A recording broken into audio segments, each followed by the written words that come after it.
You're listening to the Veterinary Innovation Podcast.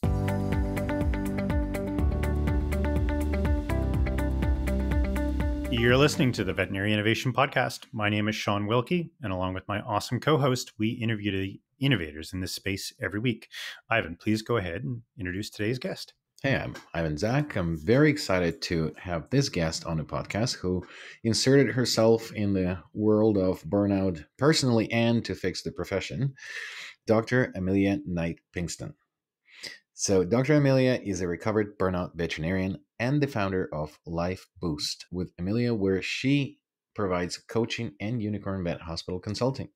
Her experience working in over 30 different hospitals, personal journey recovering from burnout, and extensive and holistic training as an integrative health and life coach have given her a unique perspective on how we can use the current challenges in vet med as an opportunity to create a new norm where it's convenient to thrive. Her Life Boost approach combines an evidence-based understanding of how the brain and body works while helping you to reconnect with what your heart needs so that you can shift out of survival mode and achieve sustainable health and success in a way that feels like a breath of fresh air instead of a list of shoulds that are piling up and weighting you down. Amelia, welcome to the show. Thank you for finding the time. Thank you. Happy to be here with you both. So, very exciting topic for me. As you know, I've been trying to call it dabble in burnout personally and then trying to repair it for the industry.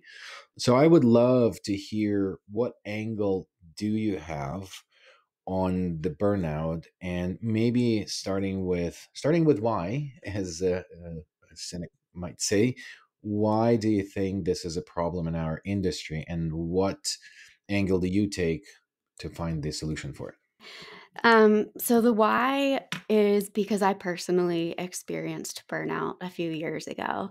Now, it was like so many vets, it was my childhood dream. I decided at 6 that I wanted to be a vet. Felt like I followed all the rules, did everything right. I was living my dream.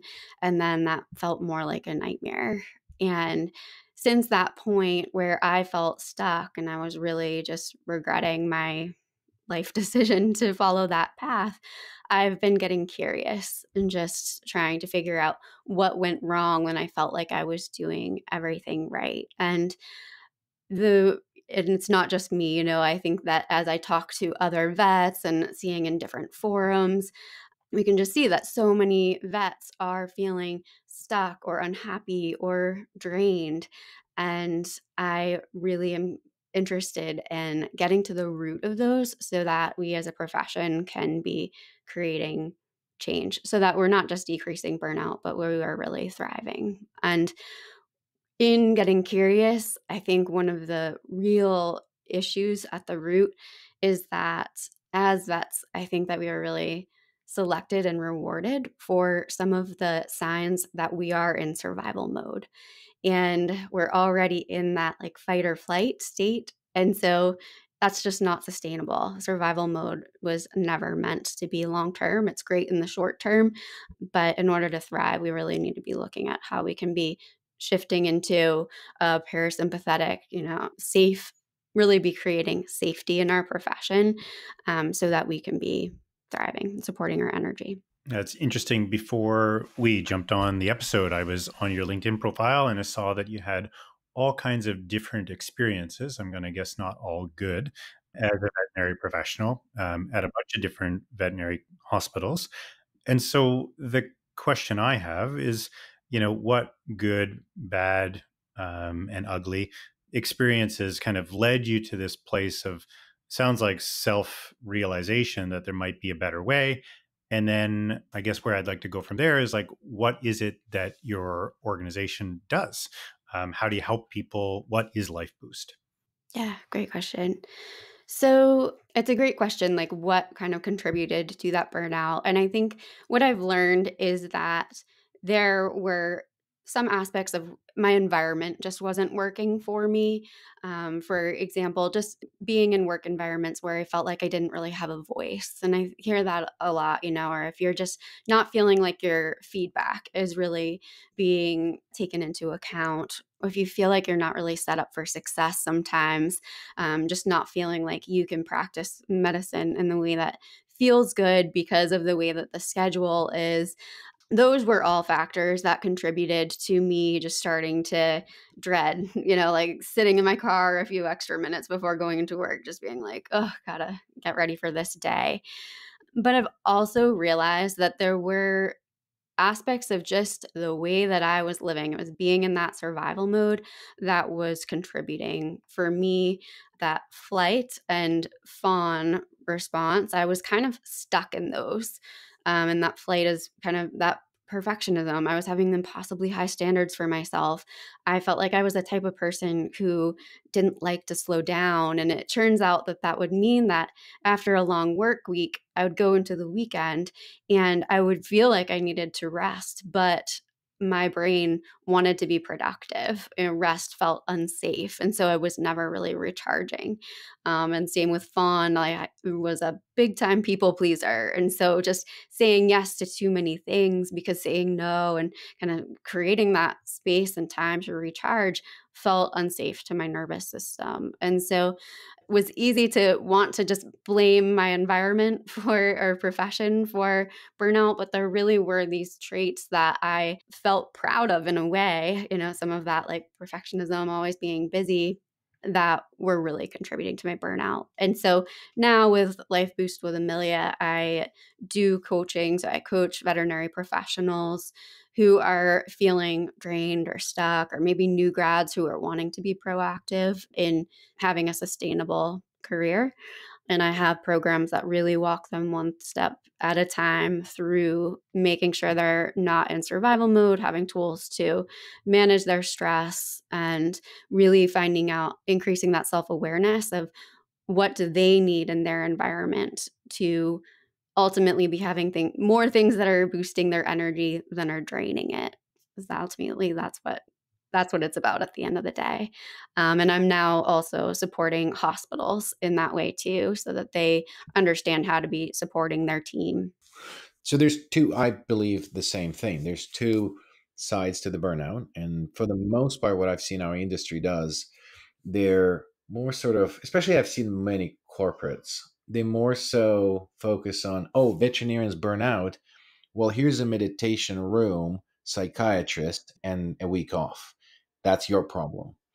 And then what I believe in is that we have a certain group of people that is more susceptible to burnout because we are overachievers, type A personalities, can't say no to things. Like this, for some reason, there's this selective inbreeding, if I were compared to dog breeds, that we select people that are prone to burnout. But on top of that, we put them into extremely toxic environments. And that's kind of what I focus on my kind of work and in the clinics that we build right now. And basically, what I was focusing on is that I think that it's phenomenal that you work with people, but I think that at scale, for me at least, it's really hard to fix people, but I can fix the environments. So it's interesting. What's your angle onto the clinics? And what is your suggestion, practical suggestions to the clinics that you work with? Just, at least like a list of three things you could do to at least get going on the direction of burnout prevention in your hospital, if there's such a thing. Yeah. Yeah. I completely agree with you. Ultimately, I look at burnout as that's depleted energy and hope, right? And so I think that as a profession, it's really helpful if instead of looking at burnout just as mental health, we are being more proactive and looking at it from an energy perspective. Like at the end of the day, just as you're saying, like it's not just about going on vacation, or meditating. It's about in the morning, have you filled back up your energy tank, or at the end of the day, are you completely drained? And so, from a hospital perspective, it's really about helping them to look for opportunities to support their team's energy. And I'm looking at mental and physical factors. And so, in order to help hospitals to do that, I now have this workplace satisfaction and well-being survey that they can take that empowers hospital owners with information about how each employee is feeling. It's giving them a safe, confidential space in order to give that feedback so that they can give honest feedback. And it lets me see, like, is everybody feeling totally drained? And not just that, but why? What are the things that are draining them? And for example, one thing that I'm seeing consistently is that a lot of people just aren't drinking water, and that seems so simple, but our brains are like 75% water. And if we want to be thinking clearly, having that mental clarity, having energy, if the hospital is just making it more convenient for people to drink water, or even at helping them to really feel valued and respected, maybe you're just doing something like having a pitcher of water available and putting something like lime and mint, or lemon and cucumber, something that has these spa vibes, that just makes it a little bit easier for everybody to stay hydrated. If I was to think about what specifically, like, what are my top recommendations for a clinic, I do have a free resource that now is race approved for CE, but it teaches certain things. So the very first one teaches anti-anxiety tools that actually work. So that if an employee is in the middle of a conversation with what I call a fractious owner, or if they're in the middle of a surgery that's stressful, having a tool that can instantly help you to shift into a calmer state so you can be using your brain, that's huge. And then I also walk through like how to be interacting with difficult clients in a way that feels more empowering than draining, how to be supporting your energy, and other tips that they hospitals specifically can use to support the energy of their team. So with the what I bumped into again, maybe because I'm more focusing on that, is really not even interaction with the clients, but the actual management to the doctors, to the technicians, to the staff members. And I find the most burnout that I see is in the toxic environments where there is lack of communication, lack of clear goal setting, lack of transparency, and then lack of feedback provision, and a feedback provided not acting on. So are you focusing on that angle, or what is the focus of the survey that when you're looking for these unicorn clinics, or the I don't know what's reverse to unicorn, like the devil clinics? uh, Just not yet a unicorn. okay, that's positive. So when you're looking for clients, so talking again about sort of the business model behind it, your goal is to get the customers, and the customers are on one side are veterinarians, and on the other side are clinics. So with the clinics, you mentioned that you have survey to identify whether they're a unicorn clinic or the clinic with the opportunities and ways to improve. What are the questions in your survey when you're looking for these clinics that will, upon filling out the survey, will point someone like a manager or the owner of the hospital to focus and say, oh, I am not a unicorn clinic, and these are the things that I should be addressing. So what is that on that survey that helps them to self-identify, or with your help identify that they're not there yet? Yeah, okay. Great question. So I do have a specific question just asking, do you think that your hospital is a unicorn vet hospital? And I kind of have a definition. So that is one place to start of just getting that perception of what is that overall vibe and feeling from their employees. And then I'm looking at other things. I ask, what is their workplace satisfaction? How is their mental well-being, physical well-being, energy? Do they feel valued and respected? What is that energy level? What is their stress level, and what amount is from work related? Are they struggling with anxiety or depression? Those are some of the major findings that hospitals can get from that survey. And I'm using that information to identify these unicorn vet hospitals so that I can put together what I'm calling the unicorn vet hospital list. So that is a resource that our profession can turn to, because the hospitals that are really rocking it right now, they deserve recognition. And to it's so important that I think as a profession, we're seeing what is possible. And there are so many hospitals that are doing a great job. And there are so many different ways of doing that. And so I think that that is helpful, just to be having that more positive mindset versus feeling like, oh, our profession is struggling with burnout.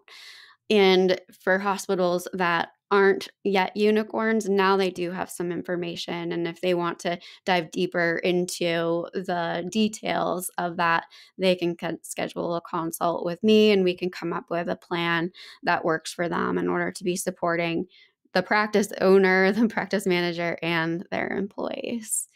My goal is really that this unicorn hospital will be a place where potential candidates will be looking because this hospital has kind of been vetted and they can trust, okay, they actually are supporting work-life balance, or their team is feeling valued, respected, and supported. It's amazing.